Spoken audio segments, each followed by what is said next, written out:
There are beards that are built on kingdoms. There are beards that fought wars. And then there was a beard that built a connection. It didn't belong to a conqueror or a prophet. It belonged to a man who made the whole world laugh, cry, and feel alive. A man whose beard wasn't about vanity or legend.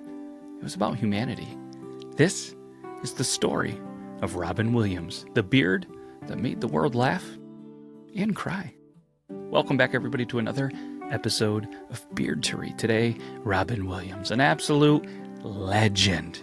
We are going to give you the history, that's the Tory in Beardtory, and we're going to rank the beard, well, that's the beard in Beardtory, and see if he cracks the top 20 of all the beards that we have ranked so far. So if you're ready, I'm ready. Let's jump into this. Robin McLaren Williams was born on July 21st, 1951 in Chicago, Illinois. His father, Robert, was a senior executive at Ford, and his mother, Lori, a former model. On paper, Robin had privilege. In reality, he had loneliness.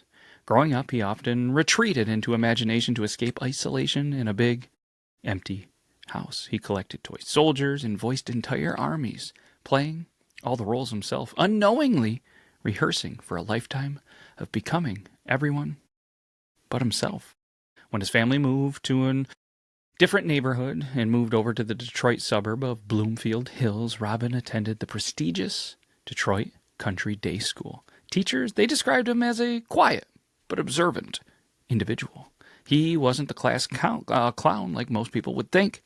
He was the class thinker. But that all changed when he joined drama class. Suddenly, the quiet boy discovered his superpower, empathy, through performance. He later studied political science at Claremont Men's College, but dropped out to chase acting, a decision that led him to the Juilliard School in New York City. There, he trained under the legendary John Houseman, alongside a young Christopher Reeve. Reeve later said that Robin's humor was lightning in a bottle, capable of changing the temperature of a room in seconds. In 1976, Robin left that college to pursue stand-up in San Francisco and Los Angeles, and the comedy world would never recover. His stage presence was unlike anything anyone had ever seen. A verbal hurricane of impressions, characters, and improv. Audiences, they didn't just laugh, they leaned in, afraid to blink and miss the next explosion of brilliance. That raw, boundless energy led to his breakout role as Mork in Mork and Mindy in 1978. The alien from Ork became a pop culture icon, and Robin Williams, the improv genius, became a household name. But even when, he carried a truth that very few could see. When the laughter stopped, the silence was deafening. The 1990s brought the era of the beard. From Dead Poet Society to Good Will Hunting, Robin's on-screen beard became as recognizable as his voice. It wasn't just facial hair, it was a character. In Dead Poet Society in 1989 as John Keating, his clean-shaven charm inspired students to, well, seize the day. But a decade later in Good Will Hunting in 1997, that calm, neatly trimmed beard reflected a man who had lived, a man who carried grief, a man who carried patience and wisdom. Sean McGuire, the therapist in Good Will Hunting, wasn't just a role. It was Robin's soul on screen.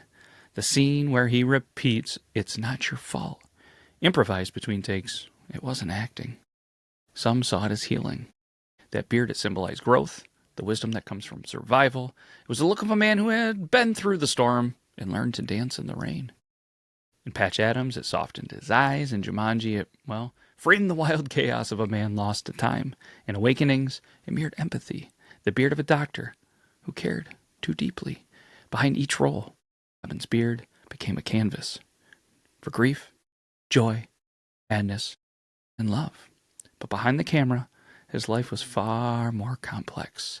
He battled addiction in the late 70s and early 80s, entering rehab in 1982. After the death of his friend John Belushi, he remained sober for 2 decades. Unfortunately, he relapsed in the early 2000s, then sought help again in 2006. He once said, "Comedy is acting out optimism." It wasn't a line, it was survival.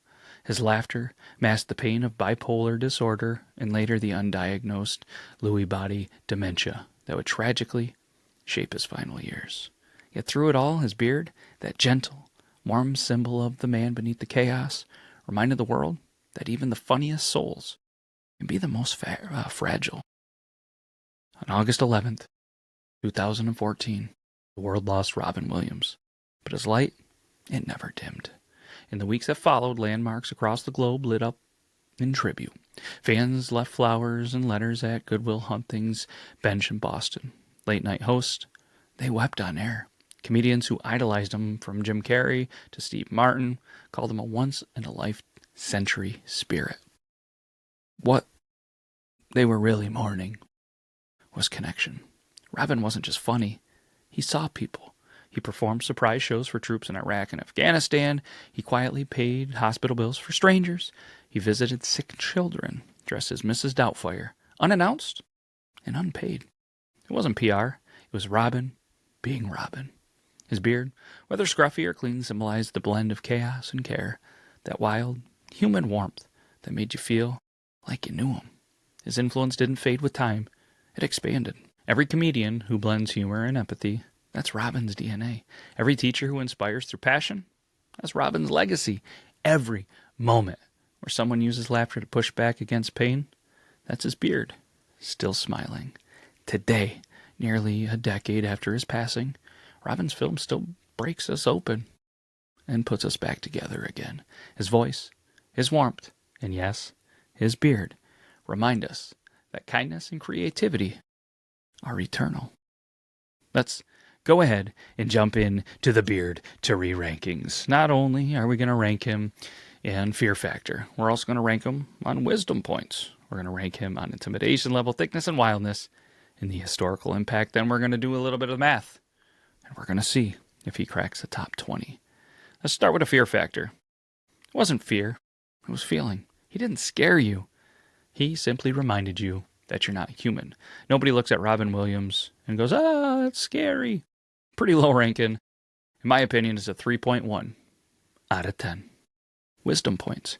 From Carpe Diem to It's Not Your Fault. His lessons, they transcended film. They became mantras for life. Big brain energy. For me, 8.7 out of 10. Intimidation level, he didn't command a room with dominance. He did it with presence. You felt safe around him. You weren't intimidated. Yes, he became a star, so you could be intimidated in that regard. So for me, it's mid, 4.7 out of 10. Thickness and wildness, it was soft, it was full, it was perfectly imperfect. The beard of a man who lived life at full speed and still found time to care. Certain roles, it was thick and wild, the potential was there, but other roles had him clean shaven. So 7.7 out of 10 for thickness and wildness. Historical impact, his influence, well, crosses generations, genres, continents. He wasn't just a performer. He was a movement. Historical impact, 9.6 out of 10. And if my math is mathin', it's a 33.8 out of 50. It was a beard not of war or power, but of warmth, laughter, and love. And this is where he ranks amongst all the other beards that we have done here on Beardtory. Let us know if we did all right. Robin Williams once said, "You're only given a little spark of madness. You mustn't lose it." That spark is what gives us different. It makes us different, and what makes us alive. And sometimes, that spark, it wears a beard. Robin's wasn't a beard of vanity or rebellion. It was a beard of empathy, the kind that listens when you speak, the kind that hugs you, but without arms, the kind that says, you matter. He taught us that laughter heals, that kindness echoes, and that sometimes the people who make the world brightest are the ones fighting the darkest battles. So here's to Robin Williams, the beard that, well, made the world laugh, made the world cry. Forever missed, forever beardified. That's all we got for this episode of Beardtory. Hopefully you enjoyed. We'll be back next week. Another beard. Take care, everybody.